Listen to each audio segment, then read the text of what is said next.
on your nation station, DBS Radio. Don't forget my very good friend Ruben will be in for La Vida and Espanol and Getting Powered. Powers up from 8 right here on DBS Radio. Don't forget, competition 2 is tomorrow from 2:30 p.m. at the St. Alphonsus Parish Hall. If you cannot make it to the St. Alphonsus Parish Hall, you can view it on the DBS Radio YouTube page. Make sure you check it out. Hey, the news comes up next. Stay tuned.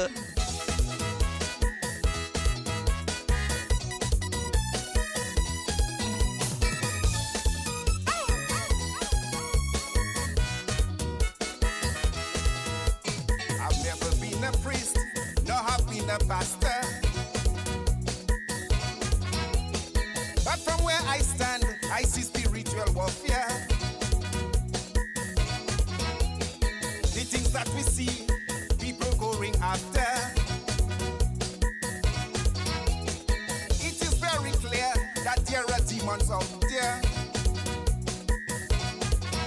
But if we need to stop this evil spirit from invading our churches and public office, evil and good can't be in. Reach out.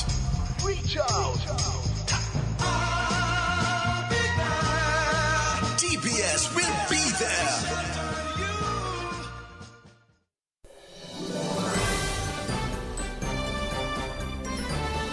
Fair and balanced, unbiased and clear, concise and accurate. This is the DBS Evening News. Here now is your presenter with the headlines. In the headlines, opposition Senator Delbert Paris has confirmed his resignation as a deputy leader of the United Workers' Party. In the second headline here, the Bent Primary School emerged victorious in this afternoon's semi-final round of the DBS Radio Felix Henderson National Reading Competition. And in the news from the region, the Trinidad and Tobago Chamber of Commerce and Industry says the work begins immediately for Prime Minister-elect Kamala Prasad Bisisa. Internationally, Canada's new Prime Minister says that country will deal with Donald Trump on their terms. The details of these stories and more coming up next. Too often, customers are counted but not valued, like mere numbers, statistics, transactions. But at Flow, we're prioritizing you, our valued customers who have been with us through every milestone, every moment. That's why we're putting our money where your loyalty is. Flow customers claim up to $400 in rewards for smartphones, groceries, and more when you add mobile to your current internet plan. Because loyalty isn't a one-way street. At Flow, loyalty flows both ways. DBS News. And welcome back. Opposition Senator Delbert Paris has confirmed his resignation as Deputy Leader of the United Workers' Party. Mr. Paris was elected Deputy Leader of the United Workers' Party in December 2024. As of April 28, 2025, I have officially resigned from the position of Deputy Political Leader of the United Workers' Party. This decision follows careful consideration of recent events and the existing leadership environment within the party. While my commitment to the party's founding principles and the vision for our nation remains unwavering, I find myself unable to effectively carry out the responsibilities of Deputy Political Leader due to several unfortunate developments. Of particular concern has been the public misrepresentation of my parliamentary vote on the Registration of Electors Act on March 19, 2025. A misunderstanding which led to the belief that I voted for legislation that the party was protesting against is unfortunate.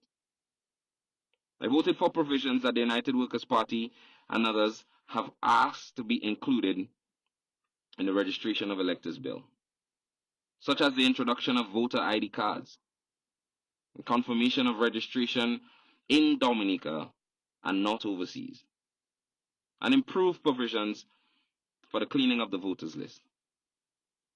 However, I did not support the House of Assembly Elections Act, as it failed to include key accountability measures we have consistently advocated for, like access to all media, campaign finance regulation, protections against the abuse of state resources by the ruling party, and the bribery of overseas voters.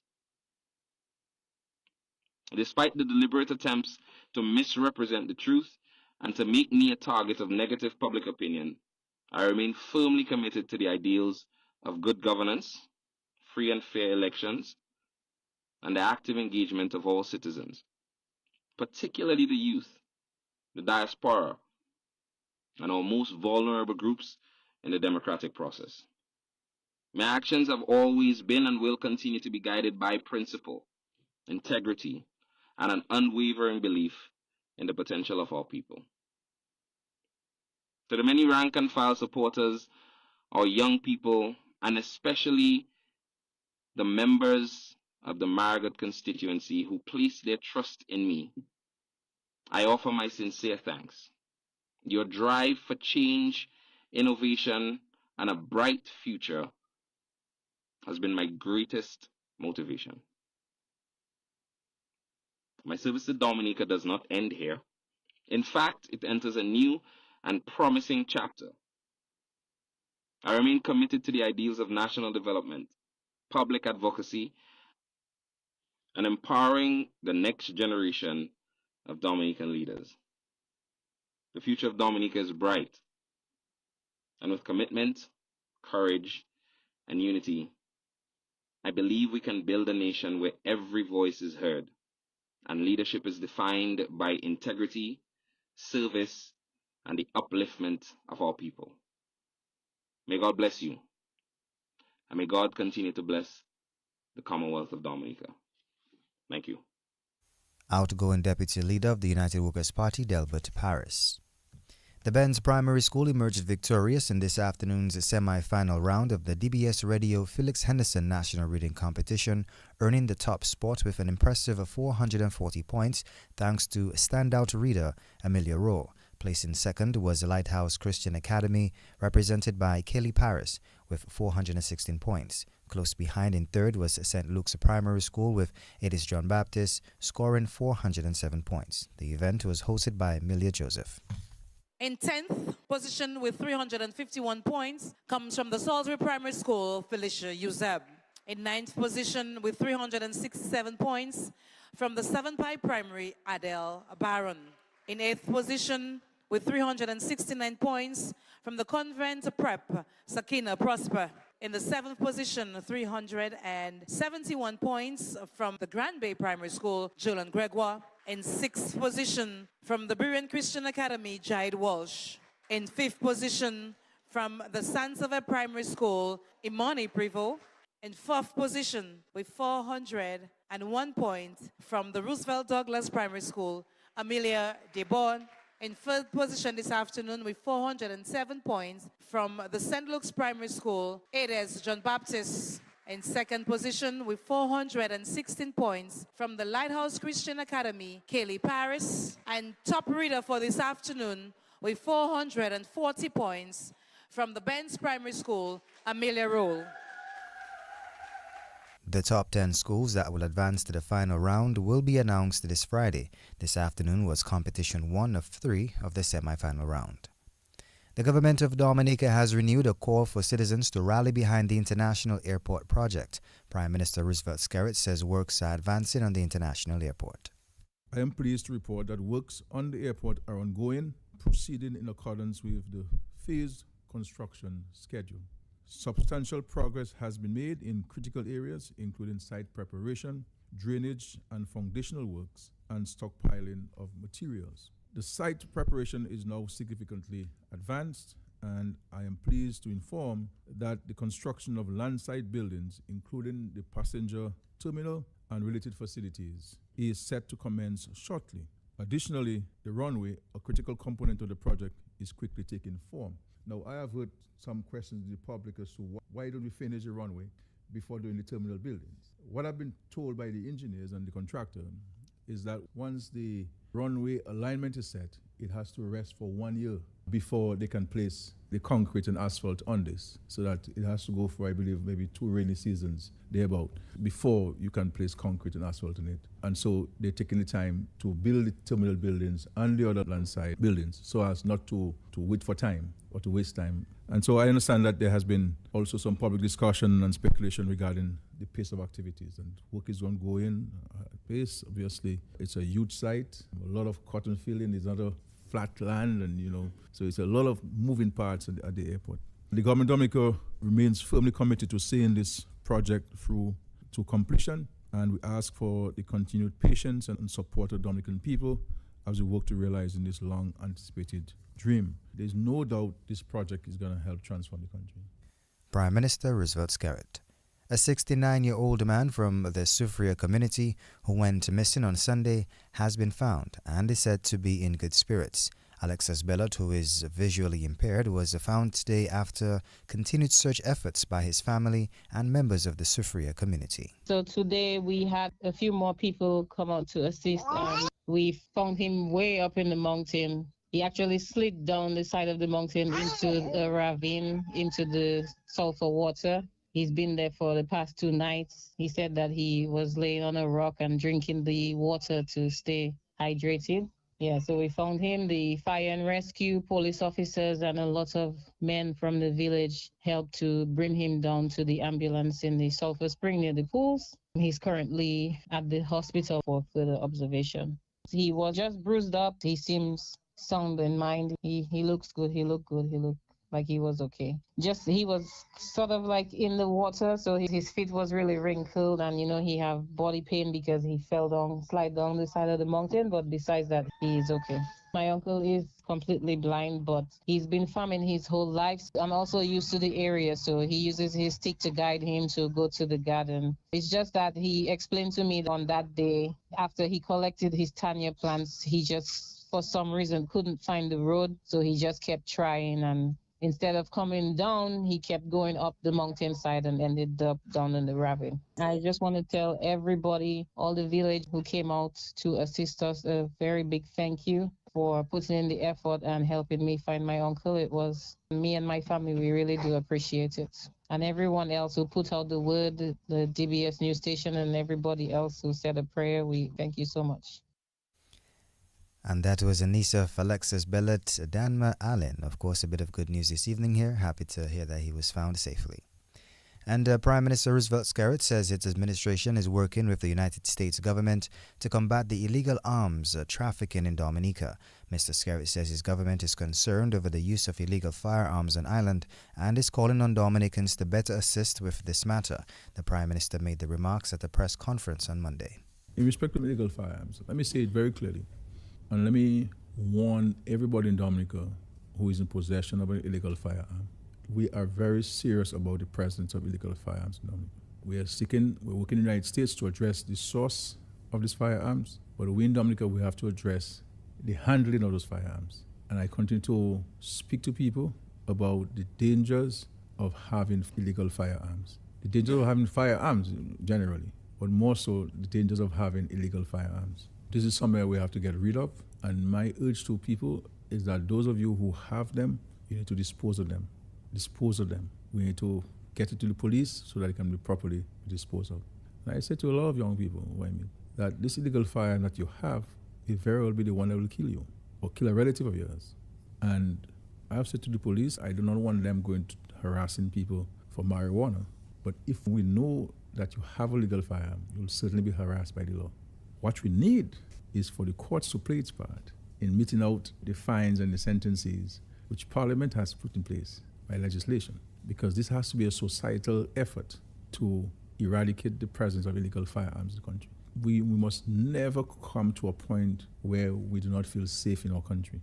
We must never come to a point where we feel uneasy in our country. Dominica is very peaceful. We need to maintain this. But for us to maintain it, every one of us must play our part in that.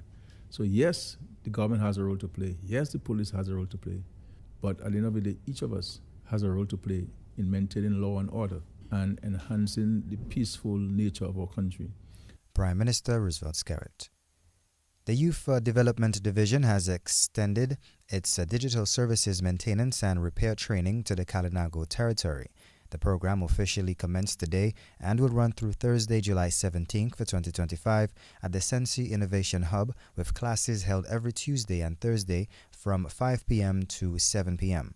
This initiative follows the successful completion of the first cycle of the Digital Devices Maintenance and Repair course, which was previously held at the Dominica Legion building in Roseau.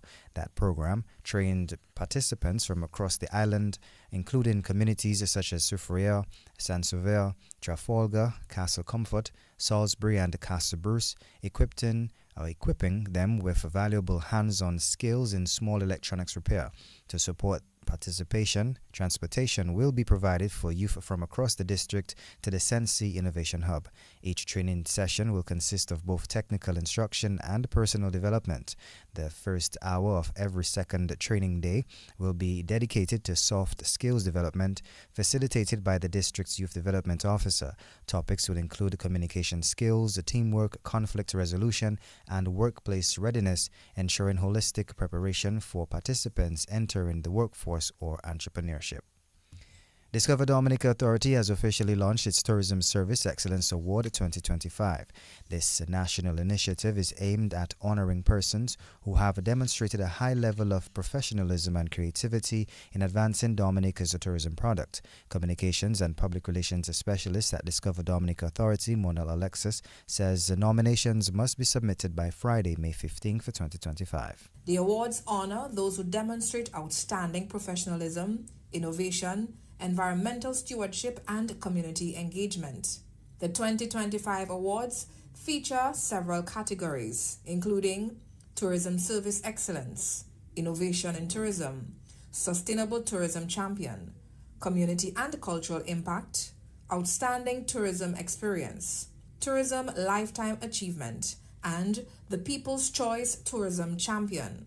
We encourage nominations from all eligible contributors, including NICE certified tour guides, accommodation providers, ecotourism ventures, cultural event organizers, and community-based tourism groups. Nomination forms and detailed information are available at www.discoverdominica.com.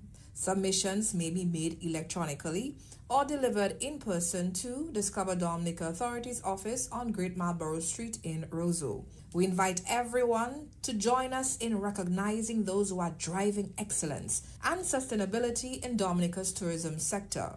Communications and Public Relations Specialist at Discover Dominica Authority, Monel Alexis. The concept of a tech expo as a tourism product for Dominica is a high priority for Craig Nesty, the Executive Director of the National Telecommunications Regulatory Commission, or NTRC.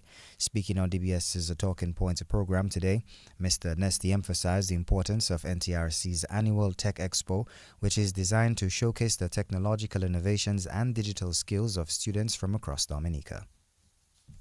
What I envisage is if we could actually bring in the technology, right? Bring in the interest that would create a tourism product around a technology expo in Dominica. That to me would be the end game. I went to an expo in Spain called Mobile World Congress. It's hosted by GSMA. GSMA is an organization with about 15 or so offices worldwide, right? And that one tech expo funds the operations for the whole year. But in that Tech Expo, they have all the big players, right? And we've now pivoted to try to include the big players in our Tech Expo because they do have a market here, although it's a small market. So we've been in discussions with Google, we've been in discussions with Meta. So the idea is to continue leveraging the international market. We have not been able to connect with the diaspora as well as we would like to. The strategy definitely is to look internally, but bring people from beyond into our Tech Expo. Nesty also highlighted the importance of encouraging youth involvement in the digital transformation. So I'm also thinking that it would be nice if we could invite students from Guadeloupe and Martinique to come down to the Tech Expo and participate in the Tech Expo competitions. So we're thinking and we're trying to grow it as much as we can.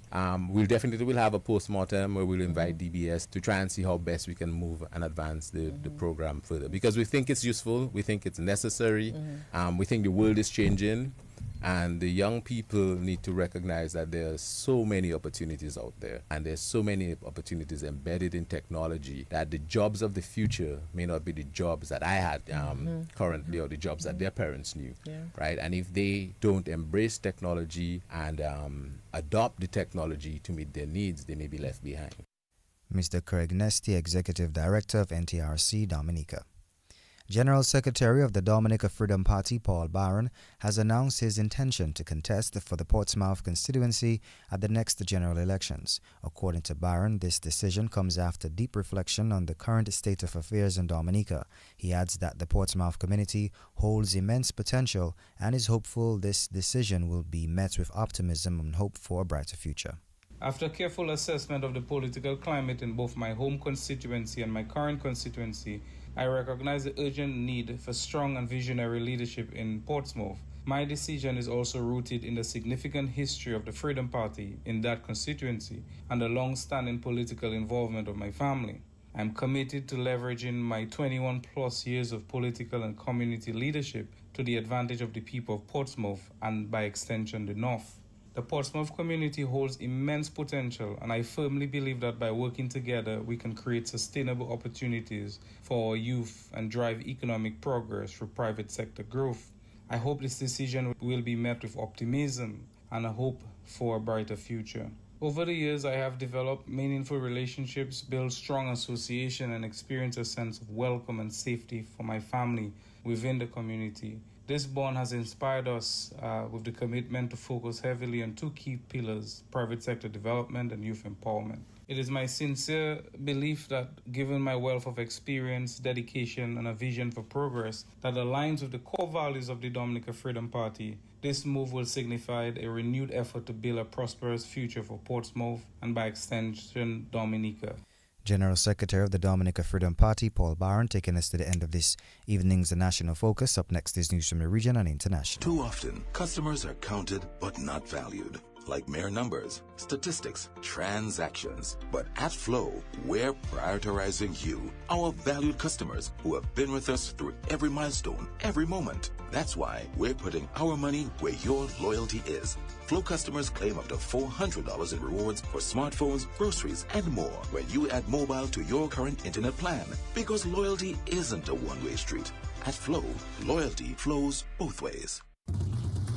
DBS News. And welcome back. And now news from the region. The Trinidad and Tobago Chamber of Commerce and Industry has called on the Prime Minister-elect Kamala Prasad Bisesa to immediately begin working on crime and access to foreign exchange after a win in the April 28th general election.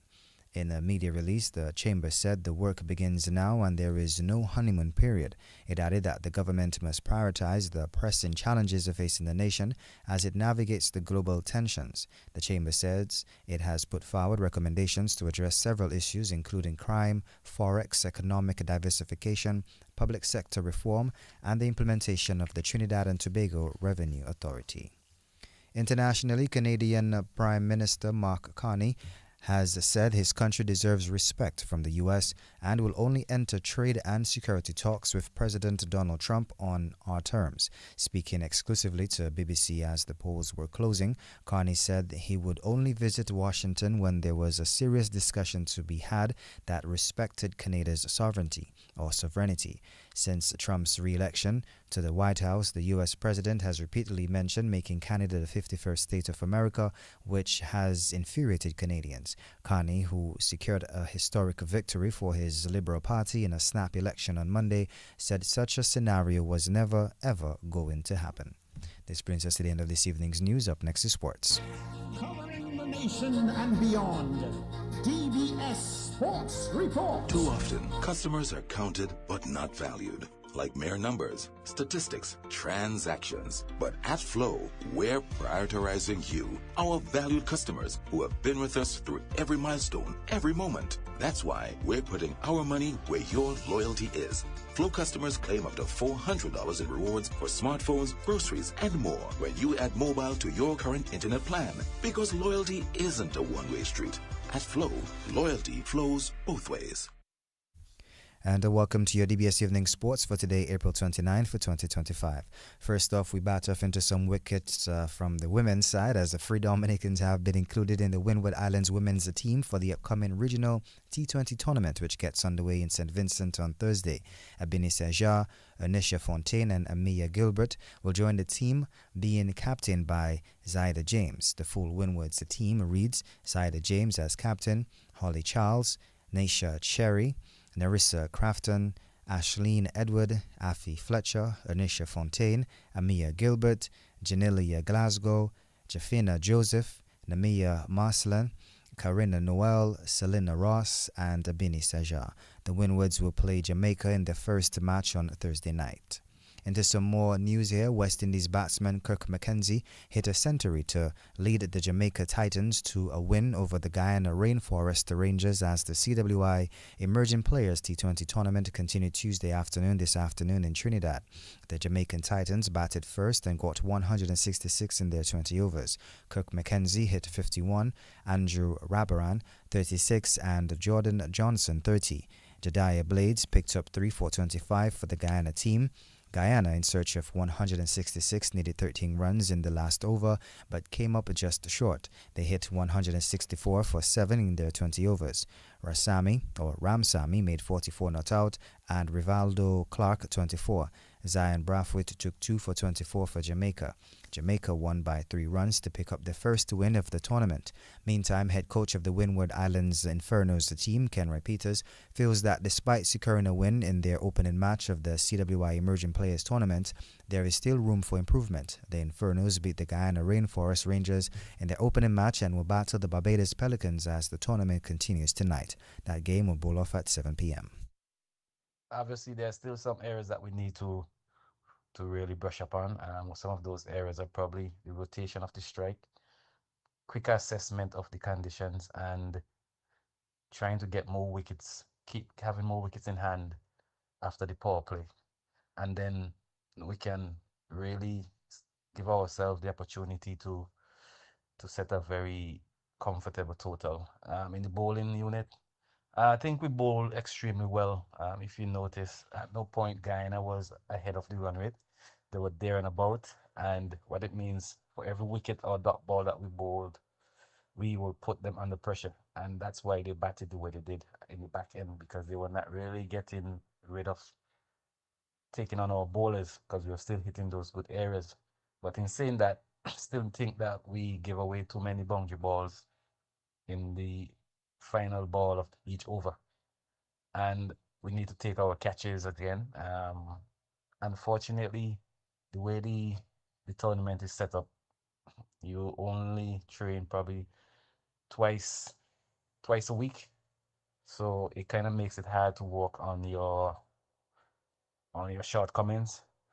But players are making that mental adjustment and somewhat trying to adjust mentally, so that physically, tactically, it becomes a lot easier.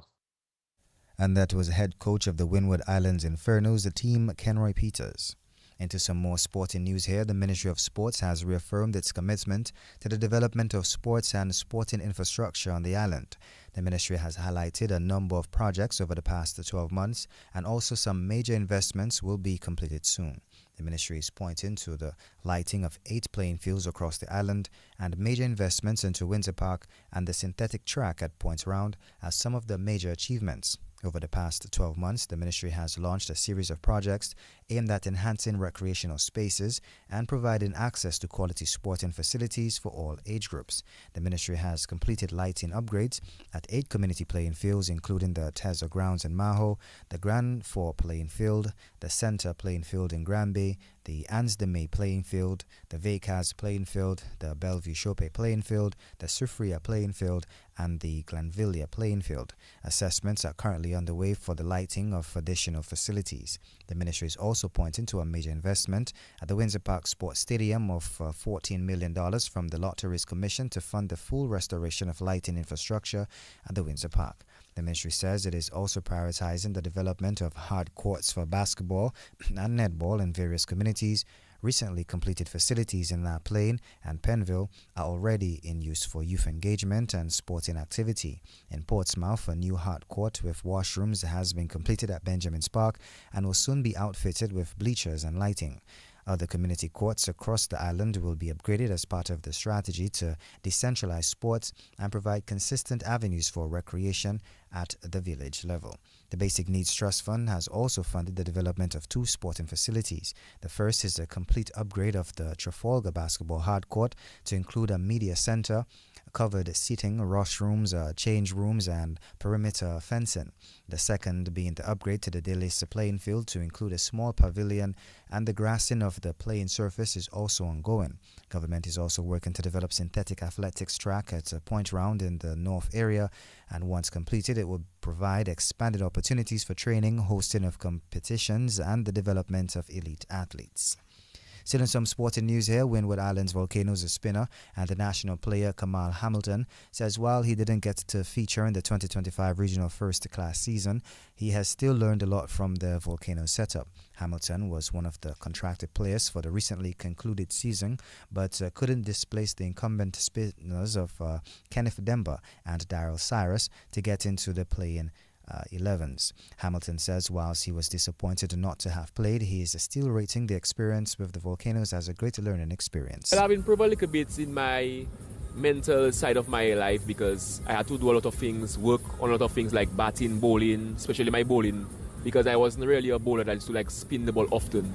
But as I was in the setup, I got a lot of help from Ken Roy Peters, like how to move on my run up, my spin. So it helped me a lot in the setup, and I become a better player now. All right, in terms of working with other spinners, I know you said that you've spoken to the coach, Ken Roy Peters, but in terms of other spinners, either locally or regionally, have you been working with them, trying to improve?